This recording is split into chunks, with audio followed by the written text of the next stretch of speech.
저는 요즘 그 종이 원고가 아니라 이렇게 패드를 켜놓고 설교를 합니다. 그래서 설교 전에 제가 패드 충전을 이렇게 제대로 항상 이렇게 체크를 하고 해놓습니다. 근데 한 번은 제가 설교를 하면서 알게 됐는데 이게 배터리가 제대로 충전이 안 된 거죠. 서론도 거의 안 맞췄는데 배터리가 이렇게 얼마 안 남아 있는 거죠. 그래서 중간에 꺼질 수도 있겠다는 그런 생각이 들었었어요. 제가 큰 문제를 만난 거죠. 머리가 하얘졌습니다. 순간적으로 이 문제를 해결하는 방안이 뭘까 이렇게 막 생각을 했는데 별다른 묘안이 떠오르지 않았습니다. 그래서 최대한 빨리 하는 수밖에 없겠다는 생각이 들었어요. 그래서 이제 여기 없는 말 하나도 안 하고 그냥 여기 있는 말만 그냥 전달될 수 있는 가장 빠른 속도로 정말 빠르게 설교를 했습니다. 감사하게도 끝날 때까지 이게 배터리가 나가지는 않았어요. 저는 그래서 한 40분이 넘어야 되는 이런 설교 분량의 설교를 그날 30분 초반에 이렇게 마무리를 했습니다. 한 10분은 줄인 거죠. 이렇게 말하면 여러분 중에는 이 말을 들으면서 앞으로도 계속 패드가 제대로 충전되지 않기를 간절히 바라는 분들이 있을지 모릅니다. 어쩌면 토요일 저녁에 목양실에 이렇게 잠입해가지고 패드 배터리를 살짝 방전시켜 놓으려고 하는 분이 있을지도 모르겠어요. 그날 저처럼 이렇게 어떤 우리가 살면서 이런저런 문제를 만나면 우리는 그 문제에 대한 해결책을 이렇게 찾습니다. 어떻게 해결하지? 그죠? 오늘 저희가 나눌 말씀의 주제도 해결책에 대한 것입니다. 여러분들이 이렇게 스크린이나 주보에서 본 것처럼 해결책은 어디에라는 제목으로 오늘 우리 모두가 직면한 문제의 해결책에 대해서 좀 생각해보는 시간을 갖기를 원합니다. 또 이렇게 말하면 우리가 직면한 문제, 우리 모두가 직면한 문제가 뭘까라고 생각하는 분이 있을지도 몰라요. 오늘 또 처음 오신 분도 있을 수도 있고. 지금 저희는 그 구원을 말한다라는 말씀 시리즈 중에 있습니다. 저는 지난 이 시리즈의 몇 번 말씀을 통해서 기독교의 진리가 그냥 맹신, 그냥 눈 질끈 감고 그냥 어떻게 되겠지 하면서 믿는 그런 신앙이 아니고 믿을 만한 합리적인 근거가 있는 그런 신앙이라는 것을 몇 번에 걸쳐서 말씀을 해드렸습니다. 그리고 다른 거 다 떠나서 정말 그 빈무덤의 증거나 또는 예수님 제자들의 급격한 변화의 증거나 또는 도저히 살 수 없는 그런 환경 가운데서 기독교가 살고 그뿐만 아니라 로마 제국을 그냥 뒤집어 엎을 만큼 그렇게 부흥한 그 증거들이 말해주듯이 정말 예수가 부활한 것이 사실이라면, 그렇다면 우리 모두는 기독교의 주장을 심각하게 받아들여야 된다는 말씀을 여러분에게 전해드렸습니다. 특별히 2주 전에는 당신에 대한 나쁜 소식이라는 제목으로 우리 인간이 처한 가장 치명적인 문제와 딜레마에 대해서 말씀을 나누었습니다. 그것은 우리가 우리 생명의 창조자이시고 주권자이신 그 하나님을 거부하고 내가 주인이 돼서 내 마음대로 살려는 그 자세로 인해서 우리가 죄의 유전인자를 가진 죄인이 되었고, 그죠? 우리 안에 죄의 유전인자가 있어요. 여러분 아이들 나쁜 짓 하라고 안 시켜도 해요. 창의적으로 합니다. 그래서 그 죄가 우리 안에 스며들었고 죄인이 되었고, 그리고 그로 인해서 삶이 흥그러지고 복잡해지고 여러 가지 문제들이 생기고 결국은 사망에 처하는 운명이 되었다는 그 문제에 대해서 여러분이 말씀을 드렸어요.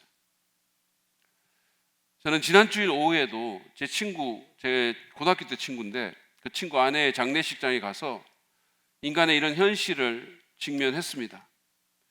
그날 날씨 너무 좋았잖아요. 그렇죠?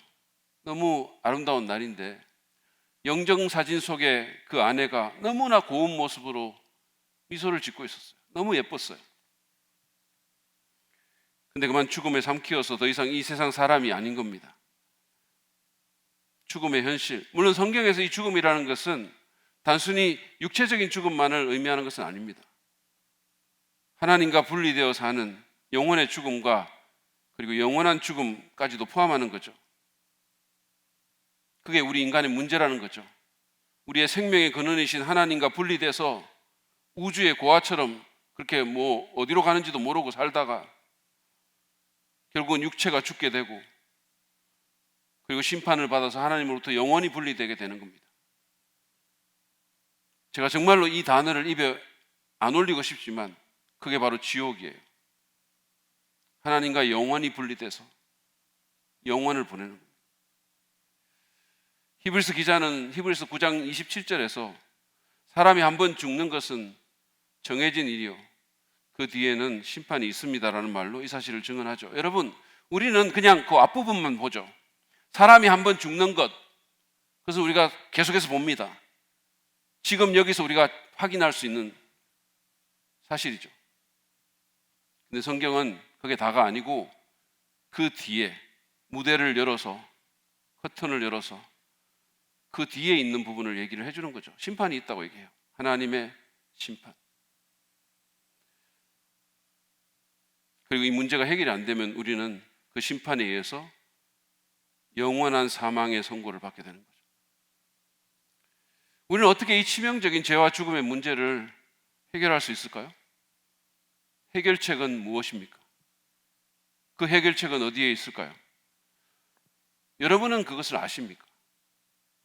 그 문제를 해결받고 사십니까? 죄와 죽음의 문제가 해결되셨습니까? 그것은 참으로 중요한 문제입니다. 아니, 이거보다 더 중요한 것은 사실 없습니다. 저희 어머니는 제가 어릴 때 그 당시로서는 굉장히 치명적인 폐결핵을 앓으셔가지고 제 어릴 때 삶이 참 힘들었어요, 사실은. 근데 저 어린 저에게 우리 어머니가 병상에서 다시 일어나고 회복되는 것보다 더 중요한 문제는 제게 없었어요. 여러분, 죄와 죽음의 문제, 이게 해결해야 되는 문제예요. 이거보다 더 치명적인 문제는 없습니다. 이것은 현재의 삶의 질뿐만 아니라 우리의 영원한 삶을 좌우하는 거죠. 거기에 우리의 영원한 삶의 퀄리티가 달려있는 거죠. 따라서 우리는 반드시 해결을 받아야 합니다. 여러분은 어떻습니까? 이 해결책을 아십니까? 그 해결책이 어디에 있을까요? 우리가 알아야 될 첫 번째 사실은 인간의 노력으로 이 문제를 해결할 수 없다는 겁니다. 그 사실을 우리가 반드시 인식해야 돼요. 인간은 대단한 존재입니다. 저는 살면서 인간 진짜 대단하다 이런 생각을 계속해요. 이를테면 추위와 더위의 그런 여러 가지 문제들 같은 경우도 사람은 집을 짓고 지금은 냉난방기를 만들고 그래서 그 문제를 해결합니다. 거리의 문제도 비행기라든지 자동차 같은 걸 만들어서 해결하고 심지어는 우주까지 우주선을 날려보내죠. 인터넷을 만들어서 국경이라는 장벽, 문화라는 장벽, 심지어는 언어의 장벽까지도 뛰어넘습니다. 2년이 넘도록 전 세계를 괴롭혔던 코로나 팬데믹, 이 문제도 백신과 치료제의 개발로 이제 어느 정도 해결이 되어 갑니다. 참 대단합니다. 그런데 여러분, 인간이 결코 해결할 수 없는 문제가 있습니다. 그것은 바로 죄와 그로 인해서 야기된 죽음의 문제입니다. 우리가 해결할 수가 없죠. 그럼에도 우리는 우리 안에 있는 해결 본능을 발휘해서 이것을 어떻게든 해결해 보려고 애를 씁니다. 인간은 다양한 종교를 만들고 교육과 윤리와 과학과 의학을 통해서 이런 문제들을 그래도 해결해 보려고 애를 쓰는 거죠. 창세기 3장에 보면 인간이 처음 자기를 지으신 하나님께 반역하고 죄를 짓는 장면이 나옵니다. 하나님처럼 된다는 마귀의 유혹에 속아서 금단의 열매를 먹은 겁니다. 그 의미에 대해서는 제가 지난번에 말씀을 드렸어요. 근데 그것을 먹는 순간 하나님의 경고처럼 그들에게 죽음이 찾아왔습니다. 하나님과의 관계가 깨어졌어요. 그게 영적인 죽음입니다. 자기 영혼의 고향과 같은 그 하나님으로부터 단절된 거죠. 그리고 그때부터 죽음의 과정, 육체적인 죽음의 과정도 시작이 되었습니다. 한 번도 느껴보지 못했던 수치심이 그들을 뒤덮었어요. 그들은 뭔가가 잘못된 것을 본능적으로 깨달았습니다. 그래서 그들은 자기들의 노력으로 그 문제를 해결해 보려고 애를 썼죠. 창세기 3장 6절부터 7절 말씀 한번 보시죠. 여자가 그 나무의 열매를 보니 먹음직도 하고 보암직도 하였다. 그러니까 그전에는 그 나무가 금단의 나무였는데, 그래서 아예 뭐 쳐다보기도 싫었고 그랬었는데, 마귀의 유혹을 받고 그 유혹에 이끌린 채 그 나무를 보니까 우리가 흔히 그러는 것처럼 예전에는 멀리 했던 건데 그게 너무 매력적으로 보이는 거죠. 눈이 뒤집히는 거예요. 사리 분별을 못하게 되는 거죠. 그래서 완전히 최악의 선택들을 하고 후회하고 값을 치르고 그러는 거죠. 그뿐만 아니라 사람을 슬기롭게 할 만큼 탐스럽기도 한 나무였다. 여자가 그 열매를 따서 먹고 함께 있는 남편에게도 주니 그도 그것을 먹었다. 이게 처음부터 그러네요. 계속 여자가 뭘 하고 남자한테 주고 남자는 꼼짝 못 해가지고 마님이 주시면 먹겠습니다.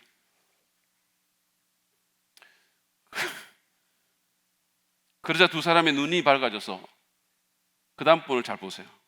자기들이 벗은 몸인 것을 알고 무화과 나무 잎으로 치마를 엮어서 몸을 가렸다.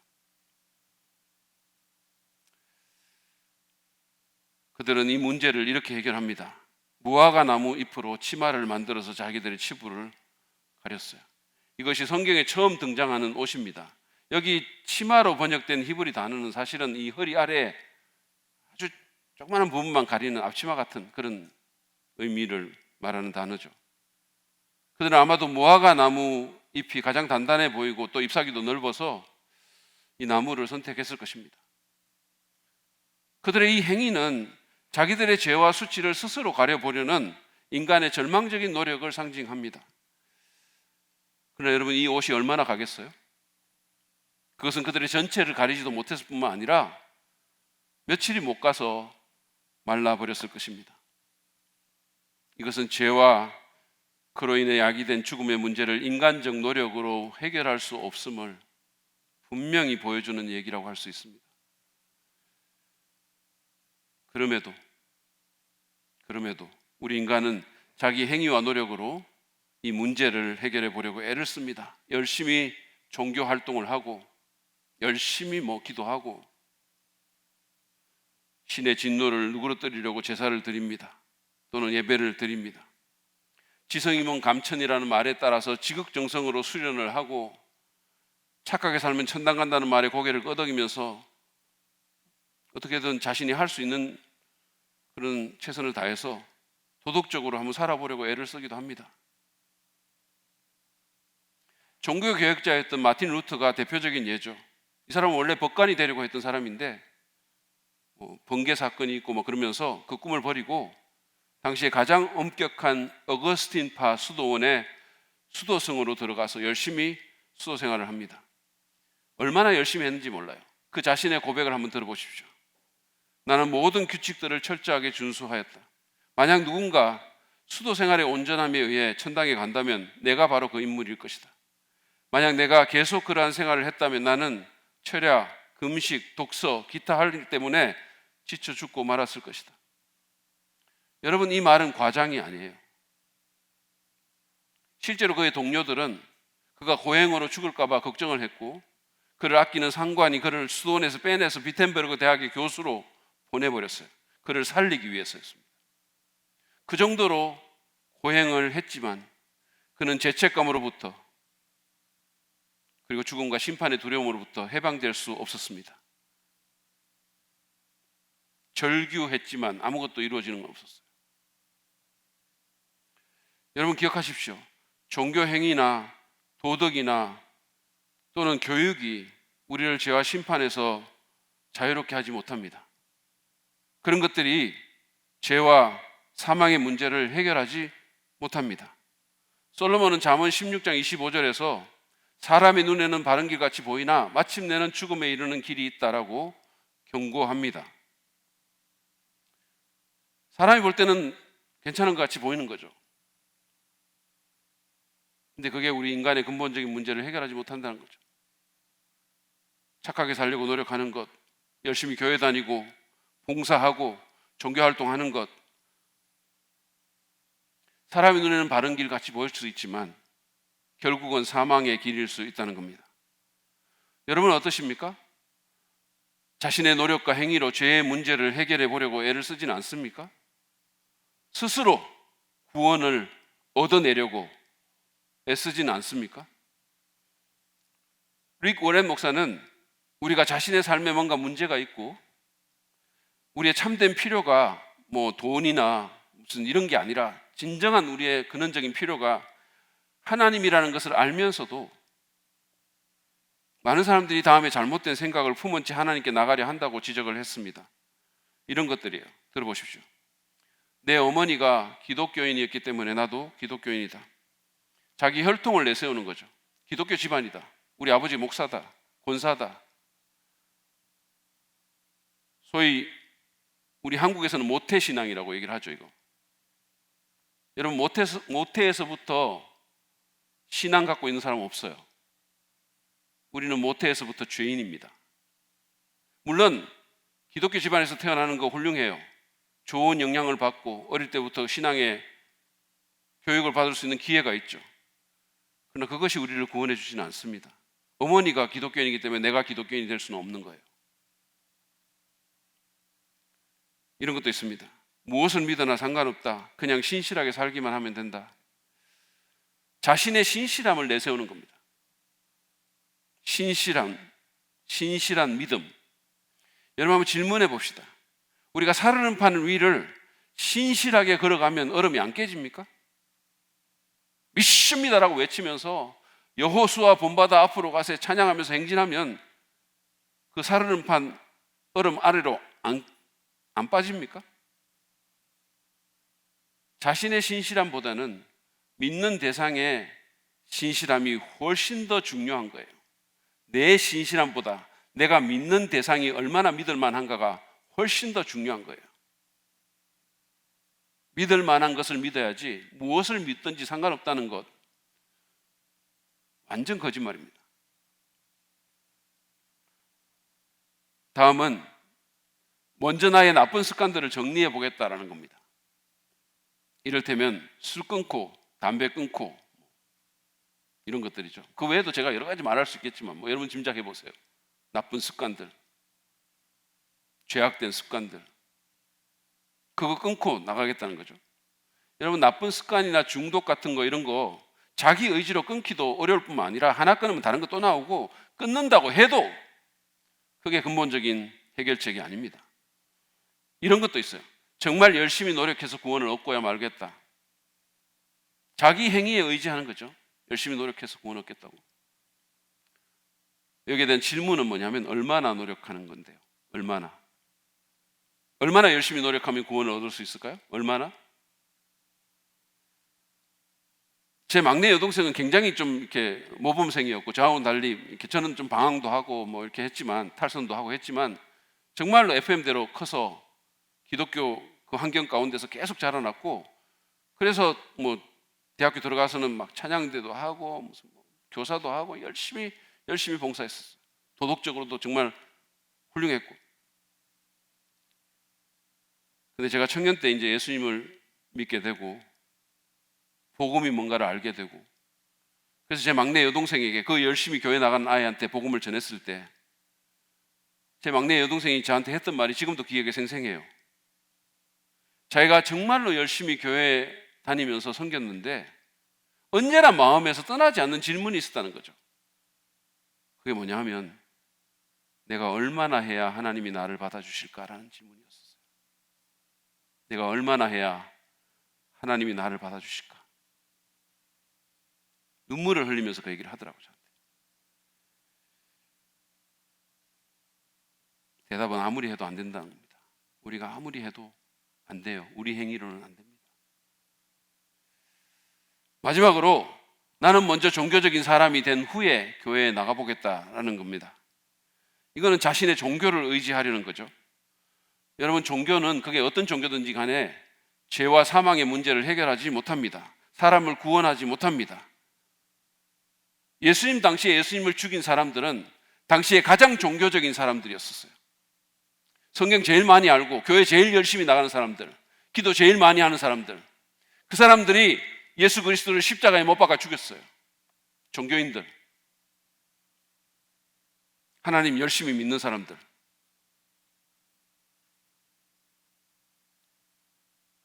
여러분, 지금까지 예를 든 이 모든 것은 사실은 공통점이 있어요. 그게 뭐냐면 자기의 무언가를 통해서 하나님께 나가려고 하는 거예요. 자기로부터 출발하는 거죠. 그거를 통해서 문제를 해결하려고 하는 겁니다. 그러나 이 모든 것들은 우리를 구원하지 못하고 문제를 해결하지도 못하고 오히려 죽음에 이르는 길이 될 수도 있습니다. 그렇습니다. 여러분, 해결책은 우리 인간에게 있지 않습니다. 그게 뭐든지 간에 우리 인간이 직면하고 있는 가장 본질적인 그리고 가장 치명적인 죄의 문제, 그리고 그로 인해서 야기된 심판과 사망의 문제에 대한 해결책은 우리 인간의 어떠함에 달려있는 게 아니에요. 그것은 예수 그리스도가 죄와 사망의 문제에 대한 참된 해결책이라는 겁니다. 그것을 우리가 믿어야 되는 거죠.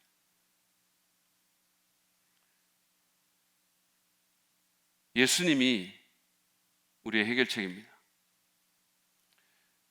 아까 저희는 아담과 하와가 하나님의 명령을 어기고 선악과를 먹은 뒤에 무화과 나무 잎으로 옷을 만들어서 자신들의 치부를 가린 장면을 성경에서 보았습니다. 그것은 인간의 노력으로 죄의 문제를 해결하려는 우리의 모습을 상징적으로 보여준다고 했죠. 근데 그것은 여러분, 그들이 옷을 만들어서 입었어요. 근데 그 옷은 하나님 앞에서 전혀 옷이 아니었어요. 옷이 되지 못했습니다. 그 사건 후에 하나님이 범죄한 부부를 찾아오세요. 언제나 성경을 보세요. 인간이 죄를 짓고 숨으면 하나님이 언제나 찾아오세요. 심판하려고 오시는 게 아니고 그들을 구원하려고 오시는 거예요. 죄인들을 하나님이 찾아가십니다.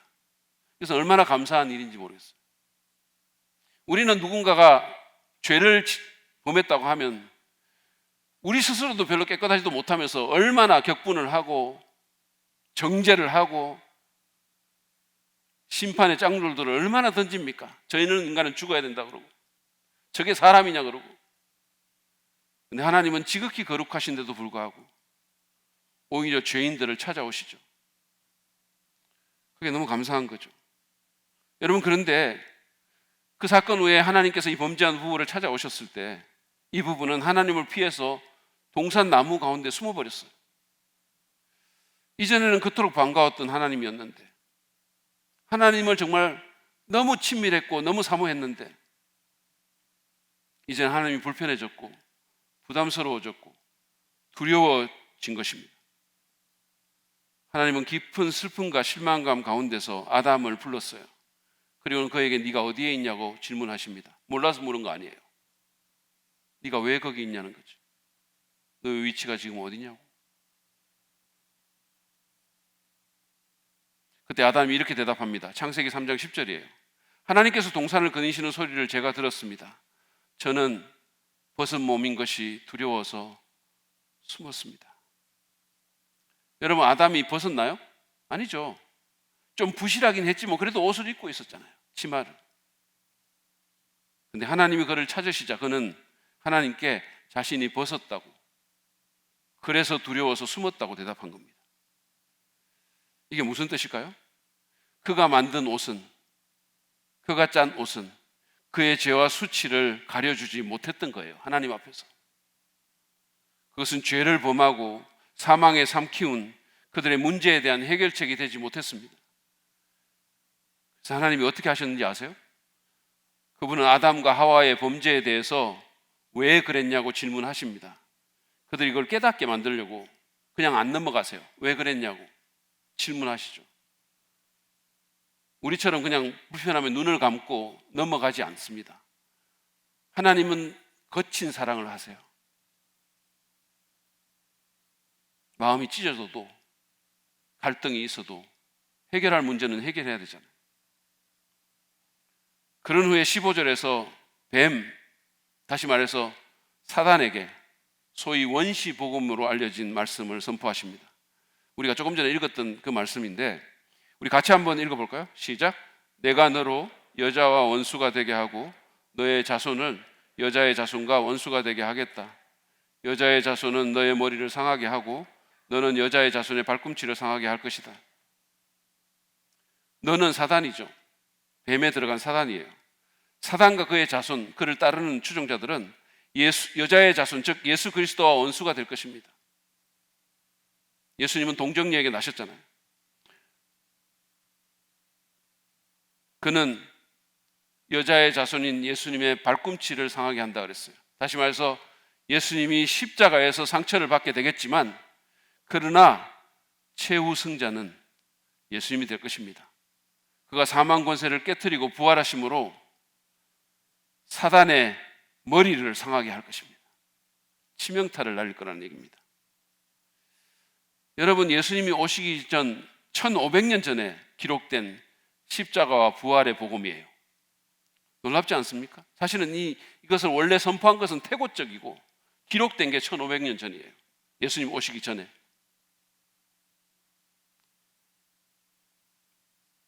그런 다음에 하나님은 이 부부의 범죄로 인해서 이 세상과 그들의 삶에 임할 저주를 말씀하신 후에 그들에게 너무도 중요한 한 가지 일을 하십니다. 21절 말씀을 보세요.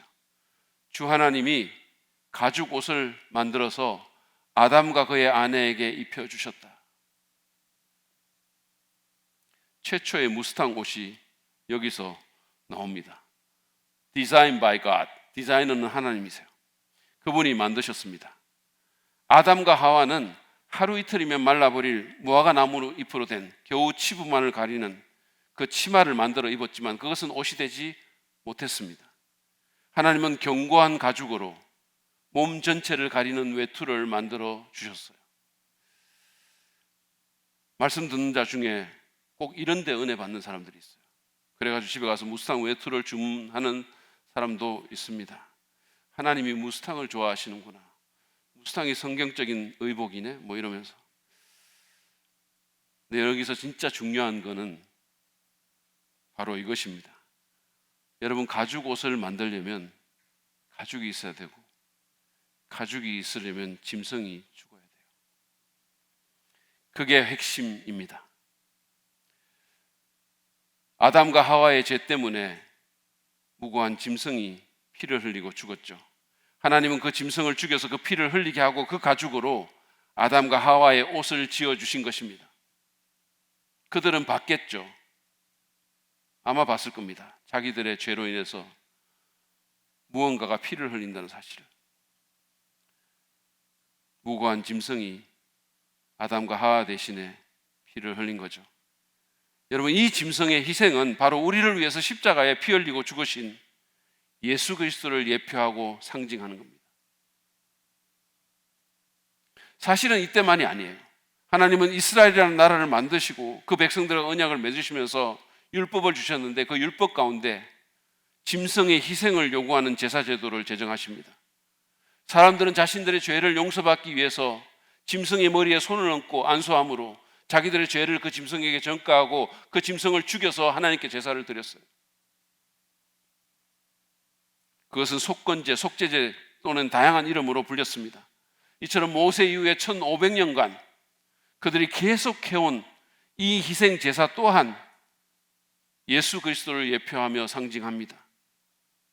이것은 여러분, 하나님이 우리의 구원을 위해서 얼마나 오랫동안 생각하고 준비하셨는지를 너무 잘 보여주는 얘기예요.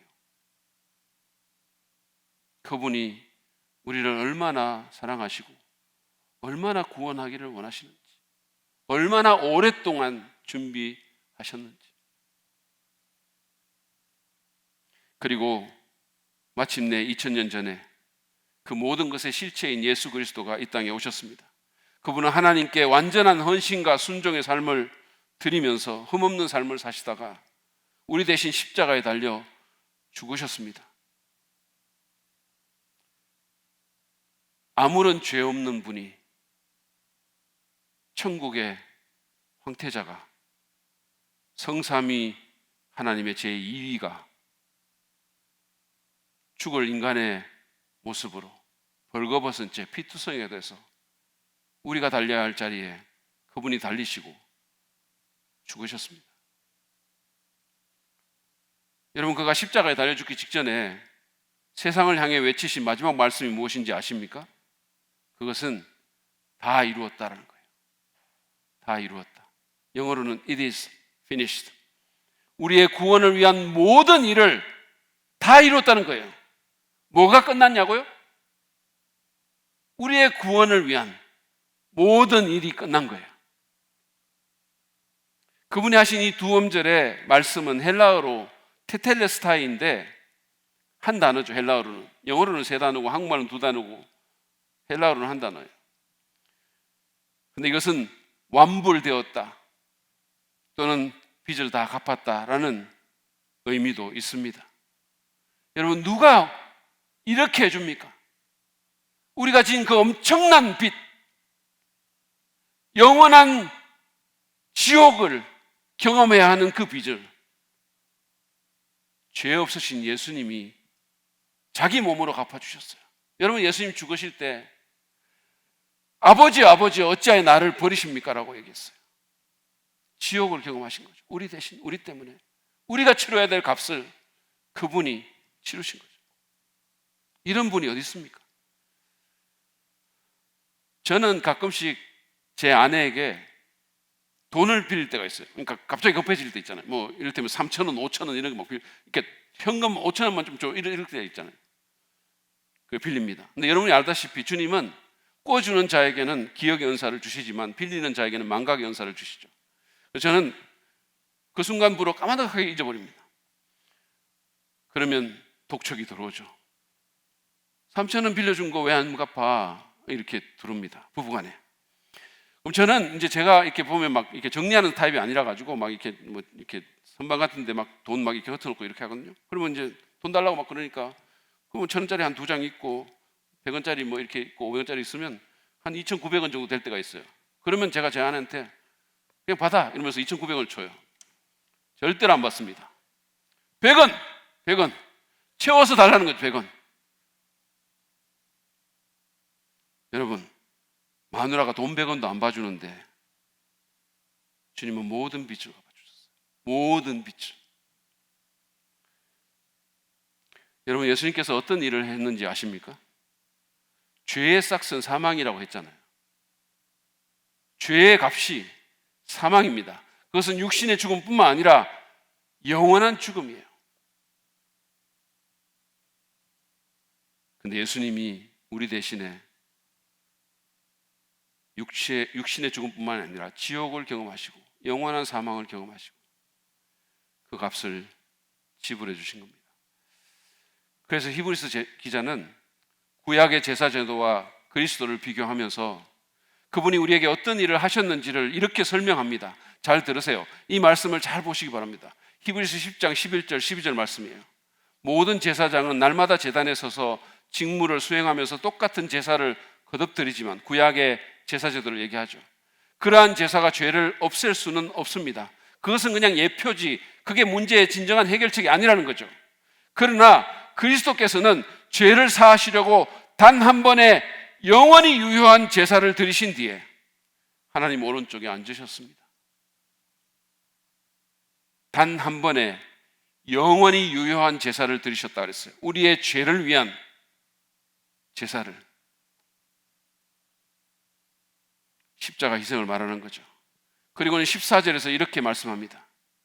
그는 거룩하게 되는 사람들을 단 한 번의 희생제사로 영원히 완전하게 하셨습니다. 영원히 완전하게 했다 그랬어요. 영원히. 우리가 완전해서가 아니에요. 예수 그리스도께서 십자가에서 우리를 위해서 값을 지불하셔서 다 이루셨기 때문에 우리가 영원히 완전하게 됐던 겁니다. 죄의 문제, 죽음의 문제, 영원한 지옥의 문제가 완전히 해결됐습니다. 그래서 하나님께서는 그리스도의 희생에 근거해서 우리에게 이렇게 선포하십니다. 히브리서 10장 17절이에요. 나는 그들의 죄와 불법을 더 이상 기억하지 않겠다. 나는 그들의 죄와 불법을 더 이상 기억하지 않겠다 그랬어요. 우리의 죄와 불법이 하나님이 우리를 대하는 방식에 영향 주게 하지 않겠다 그랬어요. 잊어버리겠다 그랬어요. 영원토록. 여러분, 저는 제 아내가 임신해서 입덧할 때 한밤중에 과일이 너무 먹고 싶다는 거죠. 그래서 그 사오라는 요청을 했는데 그것을 들어주지 않는 천인공노하는 범죄를 저질렀어요. 지금 그때 임신했던 아이가 커가지고 독립을 했는데도 저희 아내는 아직까지 그 죄와 불법을 기억하시고 가끔씩 제게 상기시켜 주세요. 그러나 하나님은 우리의 죄와 불법을 더 이상 기억하지도 문제 삼지도 않으십니다. 왜냐하면 예수님께서 그 모든 문제를 다 해결하셨기 때문이에요. 그래서 히브리서 기자는 18절에서 이렇게 말씀합니다. 이 18절 말씀을 잘 보세요. 죄와 불법이 용서되었으니 죄를 사하는 제사가 더 이상 필요 없습니다. 그래서 할렐루야. 그 어떤 것도 필요 없다는 거예요. 하나님께서 예수 안에서 다 해결하셨다는 거죠. 여러분, 해결책이 어디에 있습니까? 종교에 있는 게 아닙니다. 도덕이나 우리의 행위에 있는 것도 아닙니다. 방언이나 환상과 같은 신비 현상에 있는 것도 아닙니다. 해결책은 예수 그리스도에게 있습니다. 흠없는 하나님의 어린 양, 우리를 완전케 하신 분, 단 한 번의 희생제사로 영원히 유효한 제사를 드리신 분, 과거, 현재, 미래의 모든 죄를 사하신 분, 완전하게 해주셨어요. 왜 그랬을까요? 하나님의 이해할 수 없는, 설명할 수 없는 사랑 때문입니다. 그분은 자신과 우리와의 관계 회복을 너무나도 원하셔서 자신이 지불할 수 있는 가장 큰 대가를 지불하셨어요. 우리의 구원을 위해서 행해야 할 부분을 이미 이루어 주셨어요. 여러분, 기독교는 do의 종교가 아닙니다. 뭘 해라는 종교가 아니에요. D-O-N-E, done의 종교예요. 다 했다고, 다 이루었다고. 다른 모든 종교는 구원을 위해서 뭔가를 하라고 하죠. 수련을 하라고 하고, 동안거를 하려고 하고, 헌금을 하라고 하고, 기도를 하라고 하고. 근데 주님은 다 했다고, 다 이루었다고. It is finished 그랬어요. 끝났다고. 여러분, 우리가 예수를 믿는다는 것은 바로 이거를 믿는 거예요. 이 예수를 우리가 믿는 겁니다. 그냥 막연히 교회 나오고 봉사하고 성경 읽고 기도하고 세례받고 침례받는 거 아닙니다. 그냥 내게 복을 주시는, 나 성공하게 만들어주고 내 자녀들 무슨 좋은 학교 가게 만들어주는 그거를 믿는 게 아니에요. 그런 하나님을 믿는 게 아니에요. 하나님은 유대교인들도 믿고 이슬람 교도들도 믿어요. 우리는 내 죄와 사망의 문제를 해결하기 위해서 내 대신 십자가에 달리신 하나님의 어린 양 예수 그리스도를 믿는 겁니다. 그분을 내 개인의 구주와 주님으로 믿고 받아들이는 게, 그게 바로 예수 믿는다는 것의 진정한 의미예요. 여러분은 어떻습니까? 이 예수를 나의 구주로 확실하게 믿으십니까? 그래서 우리 인간의 가장 심각한 문제인 죄와 심판과 사망의 문제가 완전히 해결되셨나요? 왜 이렇게 갑자기 이렇게 소리가? 완전히 이루었다 그랬어요. 믿으셔야 되는 거예요. 여러분들이 만약에 그걸 안 믿으면 예수를 안 믿는 거죠. 겸손한 게 아니라. 예수 십자가로 인해서 나의 과거, 현재, 미래의 모든 죄가 용서받아 하나님 보시기에 완전하게 되었고, 히브리서 저자가 말한 것처럼 죄를 위한 더 이상의 제사가 필요 없음을 확신하십니까? 그러셔야 되는 거예요. 만약에 그렇지 않다면 여러분은 아직 예수님을 믿는 것이 아닙니다. 교회에는 나왔을지 모르지만, 세례나 침례는 받았을지 모르지만, 직분은 받았을지 모르지만,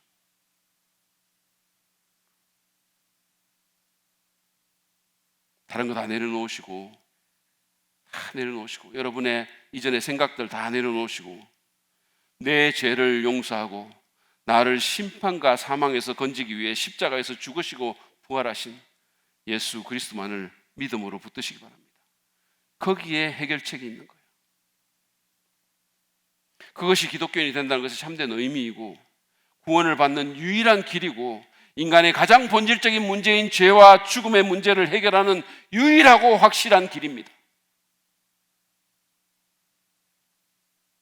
이 시간 성령의 역사로 예수의 십자가 희생이 내 것이 되고 막연한 이론이 아니라 내 것이 되고 예수가 나를 위한 구주가 되는, 그래서 내 모든 죄를 사함받고 영원한 운명이 바뀌는 그런 은혜와 축복이 있기를 간절히 바랍니다.